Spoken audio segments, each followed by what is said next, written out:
C'est ce qu'on peut appeler une arrivée triomphale. Alors que cette première étape du Paris-Nice était à l'origine taillée pour les sprinteurs, la Jumbo-Visma a décidé de signer un incroyable triplé ce dimanche. Les deux leaders de l'équipe néerlandaise, Primoz Roglic et Wout van Aert, ont laissé le Français Christophe Laporte s'imposer à Mantes-la-Ville. Il prend ainsi le maillot jaune de leader. Et c'est à 6 km de l'arrivée que tout s'est joué. La Jumbo-Visma a accéléré dans la côte de Breuil-Bois-Robert, une ascension pas forcément difficile sur le papier. L'équipe néerlandaise a fait exploser le peloton, en prenant pas moins de 29 secondes d'avance sur les formations de sprinteurs complètement désorganisées.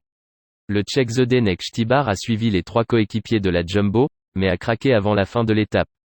Ce coup de poker audacieux s'est avéré payant et a permis à Christophe Laporte de remporter sa première étape sur le circuit World Tour.